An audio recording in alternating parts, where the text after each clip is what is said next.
Pessoal, decisão recente do STF firmou um entendimento em que o contribuinte que de forma regular e com dolo de apropriação não recolhe o tributo cobrado do adquirente da mercadoria ou serviço, ele incide no tipo penal dos crimes contra a ordem tributária, a chamada apropriação indébita de ICMS.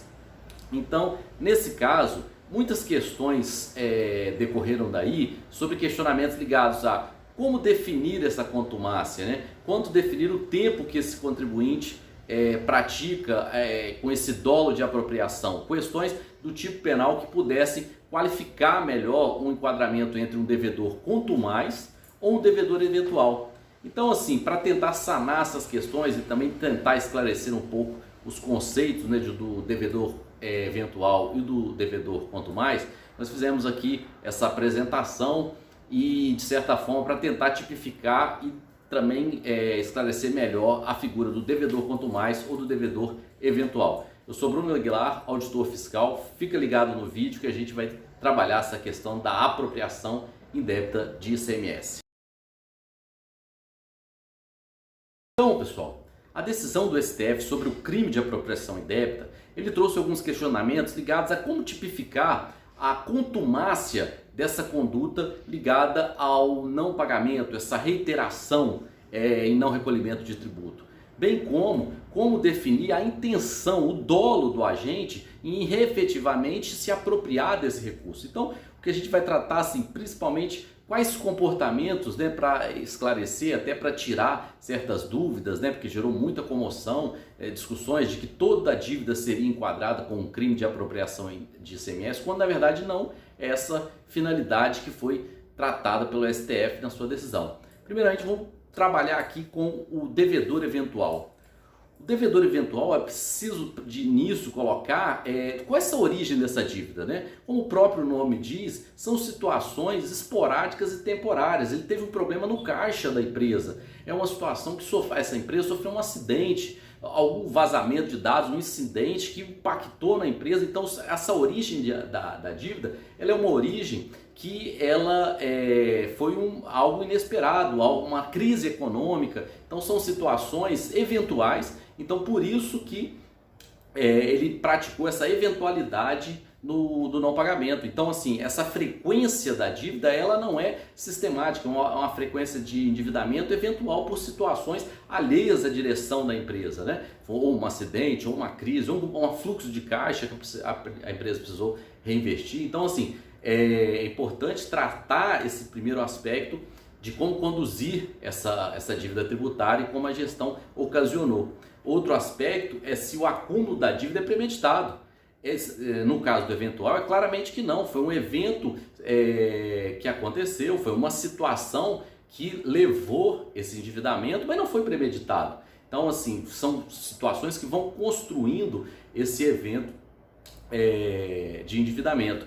O devedor também, uma postura do gestor da empresa, num clássico situação de fiscalização, ele busca auxiliar a fiscalização, ele busca meios de regularizar essa dívida, um parcelamento. Então, situações que ele busca, apesar do da situação temporária, ele busca meios de regularizar o seu débito, né? Ele não busca camuflar isso. Muitas das situações, empresas que têm um comportamento que seja eventual, sócios são de fato da empresa, não são empresas de fachada, são empresas que buscam a lucratividade e a sua perenidade através da lucratividade da empresa. Então, assim, os sócios são regulares, o ambiente da empresa ele é totalmente informado nos cadastros. Então, tem situações também clássicas que as vantagens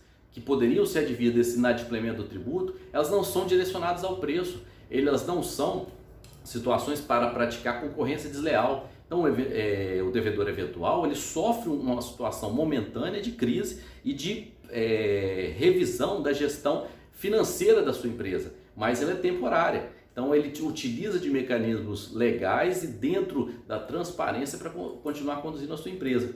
E mesmo assim, o gestor, né, a empresa que está numa situação de uma inadimplência temporária, ela não busca, com ações, afastar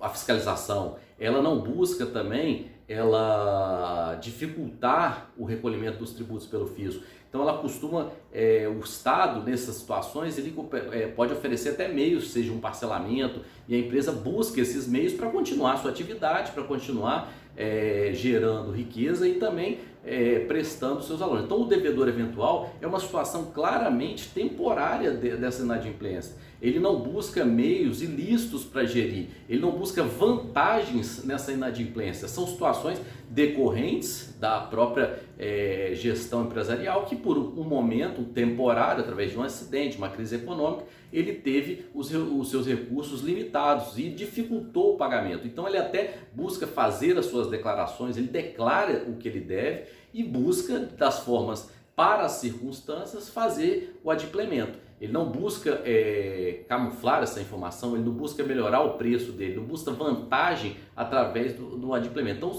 isso caracteriza uma postura de um devedor que é eventual e não está praticando o crime, não está praticando, utilizando meios ilícitos para vantagens contra a concorrência. Então, assim, tipicamente afasta, nesse caso, a contumácia, bem como o dolo de apropriação. Então, ele não se reitera na conduta delitiva, é uma situação temporária, e também o dolo não é obter vantagem e afetar as outras empresas. Então, aqui nós caracterizamos uma postura de que não se enquadra no tipo penal, não se enquadra no crime, e é a postura do devedor eventual, que deve ser não deve seguir como crime e proteger da sua ação e deve buscar meios de recuperação. Mesmo um processo de recuperação judicial pode ser cabível nessa situação. Então enquadramos aqui, nesse primeiro momento, a postura do devedor eventual. Então, passamos a analisar o devedor contumaz, aquele em que a má-fé é uma característica subjetiva do seu comportamento. Então, o devedor quanto mais, primeiramente, é importante destacar que alguns estados, União também, já buscaram legislar sobre um enquadramento, uma tipificação da conduta. Então, algumas legislações estaduais ou federal já buscou definir qual é estritamente aquele comportamento que poderia, dentro de uma conduta, se enquadrar como uma situação de um devedor contumaz. Então, é importante também verificar em qual estado já tem isso definido, se essa conduta do devedor contumaz. Mas tem algumas práticas que também levam essa definição do devedor contumaz, porque o que ele está buscando aqui são vantagens em relação aos seus concorrentes. Ele quer ganho de mercado, ele quer aumentar os seus lucros, né? Então ele afeta a concorrência porque ele já tem um dolo de que esse dolo é de apropriação, esse dolo ele vai ser direcionado. Então a origem da dívida, ela tem essas fundamentações ligadas à concorrência, ganhos de mercado, até mesmo em algumas situações podem ser decorrentes de práticas de ilícito como lavagem de dinheiro. Então é importante que a má-fé, assim como no devedor eventual você tem a boa-fé caracterizada, no devedor contumaz você tem a má-fé nas suas práticas, né? Então essa frequência, qual é a frequência que essa dívida ocorre? Ela é sistemática, ela é perene, ela busca, ele não quer pagar o tributo, não quer recolher, efetivamente não tem intenção de recolhimento. Entendeu? Então, muitas das vezes, ainda que ele possa prestar a declaração, ele não quer fazer o recolhimento do tributo atrelado. Muitas das vezes, ele nem declara também as suas operações. Então, o acúmulo dessa dívida é premeditado. Tem uma busca dolosa em se apropriar desses recursos. E ali, ele permanece no tempo. Então, no tempo, essa contumácia é reiterada. Então, ela é sistemática.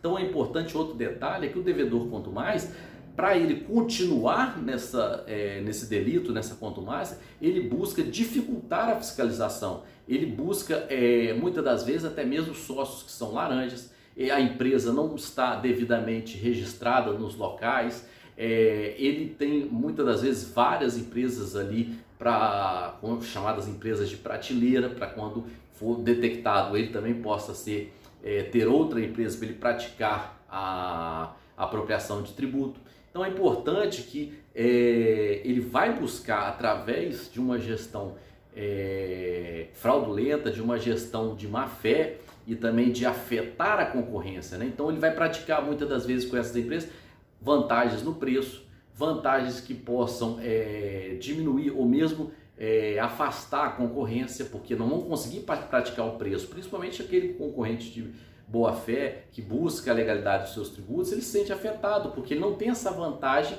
de apropriação e não recolhimento dos impostos devidos. Então, ele tem uma situação que essa empresa, muitas das vezes, ela está até mesmo lavando dinheiro e ela pratica essa apropriação de ICMS através das condutas do devedor quanto mais.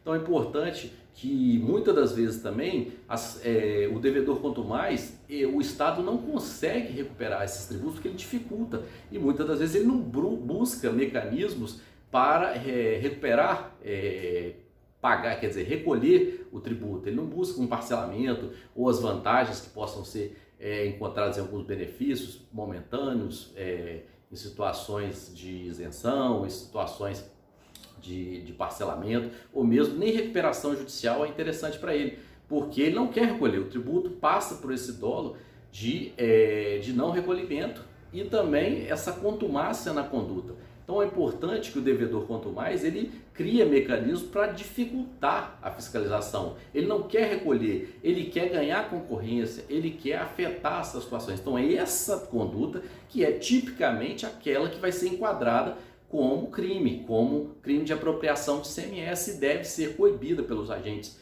de fiscalização, dos agentes penais, para que não traga todos esses danos, porque de fato uma concorrência que tenha essa mácula do devedor quanto mais, ela está desequilibrada. É difícil sobreviver nesse contexto e afeta toda a sociedade quando essas condutas, ao invés de tributos destinados à redistribuição, a serviços públicos de qualidade, elas são apropriadas unicamente pela prática dos delitos ligados à sonegação, da fraude, lavado de dinheiro e apropriação de ICMS que foi enquadrado. Então, importante colocar nesse caso aqui o afastamento do recolhimento, não é algo eventual, é algo como estratégia da empresa. E nessas situações vai ser enquadrado como devedor quanto mais, além de que, como mencionado, algumas legislações já trazem isso tipificado e será denunciado, os tributos serão lançados e denunciados para as ações penais previstas. Então é importante essa diferenciação,